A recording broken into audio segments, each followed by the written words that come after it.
Hi, welcome back to my channel. So I'm going to make a video every day because I need to get back into the habit of expressing stuff and also just to get over perfectionism. Like I feel like I'm always hoping to perfectly express something or hoping to perfectly set up a recording thing, and actually, like I was saying in my previous video, easier just to point and shoot. I'm a bit worried about the lighting. It's kind of annoying because it's also, can you tell I'm like mad caffeinated? Like my eyes are bright red, which probably isn't that noticeable on this shit camera. So weirdly makes my face a sphere. Like I was saying, I'm a Cypriot. I don't have a circular face. But whatever you do with the Mac webcam thing, it ends up like this. So I just have to deal with that.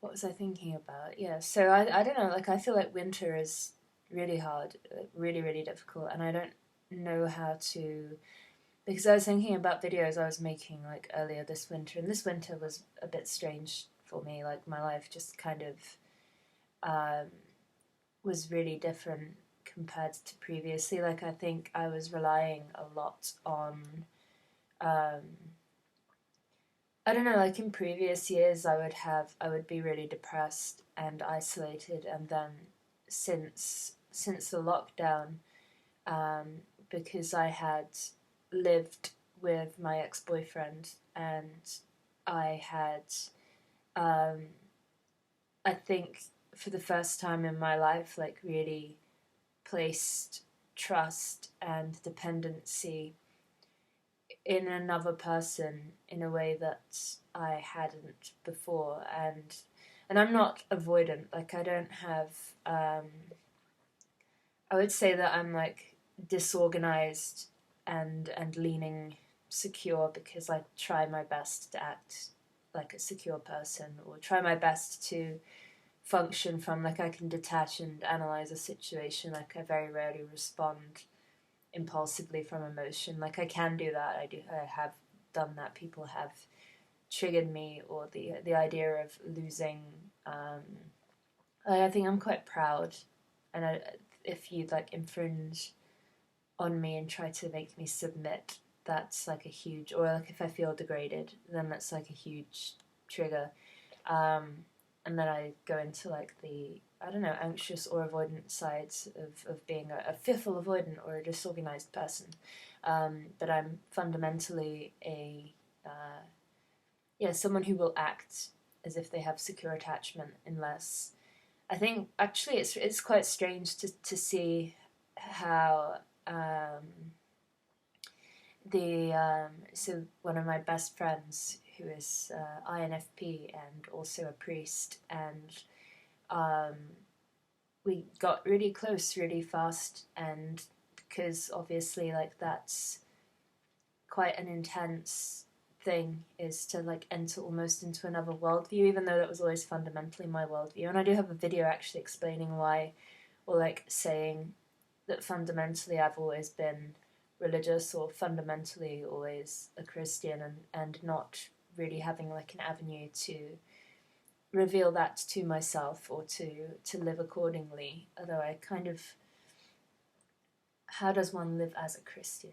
I don't know. I think I was living as a Christian, not really taking the the leap of faith, or not really leaning on God's and carrying that through the world, as again I explained in a previous video, which I felt wasn't really that eloquent, but about ideas of what faith is.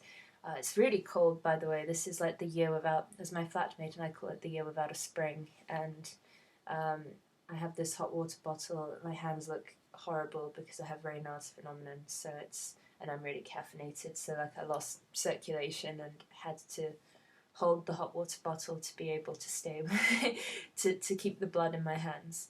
And I feel wretched because bad sleep and cold, and just generally trying to stay focused. But what was I saying? Yeah, so it's quite a strange thing to have a religious thing, and somebody who has in their own way a strong personality and a strong idealist way of approaching things, or I don't know, like I feel like I just, a lot of the times, I think in that friendship, like disorganization in me is like very apparent, um, and also like the inability to discern things sometimes. I don't know, what am I saying?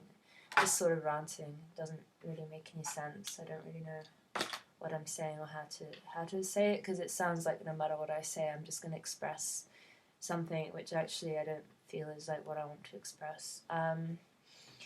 But yeah, what was I saying? Yeah, the winter was like really hard, because like it's hard every year, and I don't know how to deal with it, because like I don't know if it is a genetic thing. Like I am half Cypriot, and then on my mother's side of the family, um, there is like Jewish ancestry, so I feel like I'm very much Mediterranean, and I'm living in London, and it's miserable. Like there's no sun. That's the stereotype of British weather, but I think just it's like hard in Northern Europe. But I can't really just go and live in Cyprus because I'm not in touch with that side of my family. I would like to be, but they don't seem very interested, or I don't really know how to communicate with them. And I will do that, and I think that would be an interesting video, like a sort of documentary of like pursuing this lost side of the family.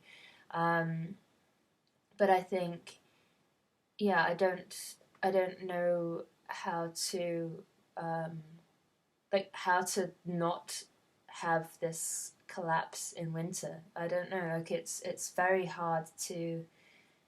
That the only thing I can really think is to be like a control freak with life, like have like a very routine way of living, and which I don't have, by the way. Like in case anybody starts trying to, I don't know, put like the Kantian kind of INTP thing onto me. Like I don't do that.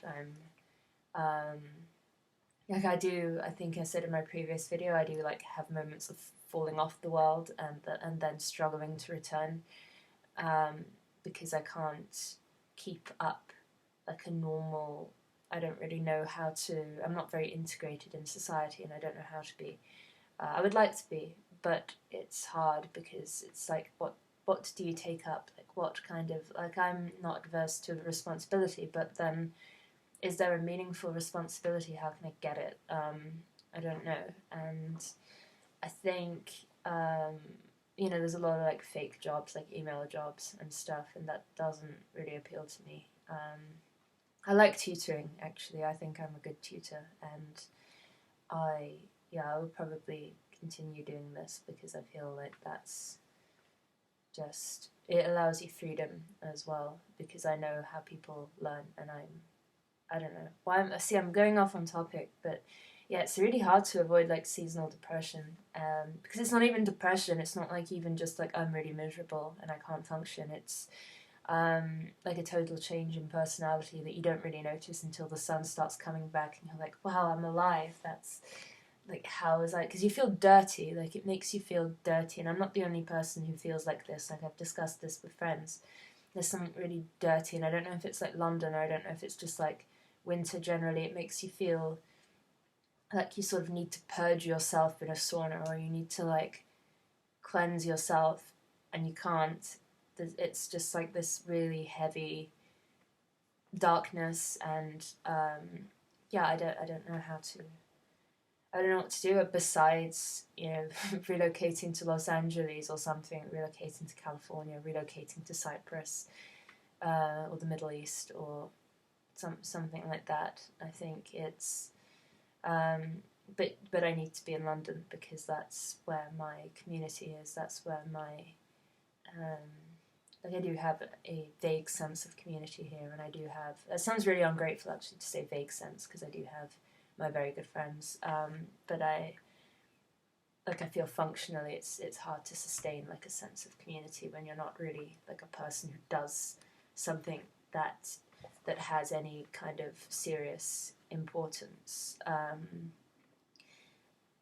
because yeah, I do a lot of stuff, but it's not like currently it's all very much like I've just started living, or I've just started um, sort of chasing the world, and then the world is like evading me somehow.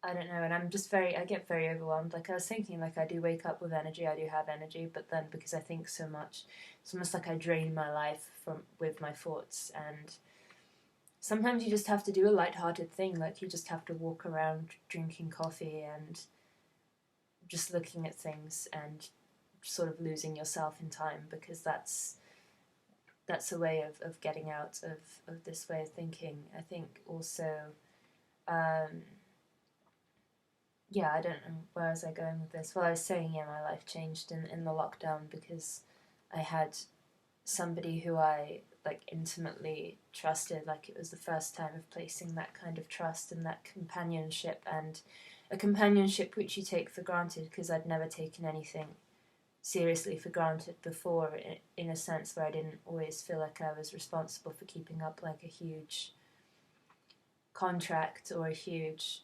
responsibility in friendship. And I think that's important.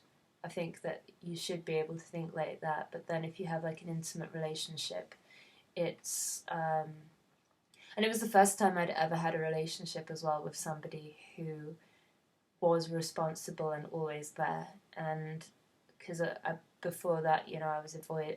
I wasn't an avoidant. I was involved with avoidance who, you know, they take you up and they ditch you, or you're not allowed to like be a real person, or you have like constantly a sense of the reality of yourself is disappointing to them, and they're not really.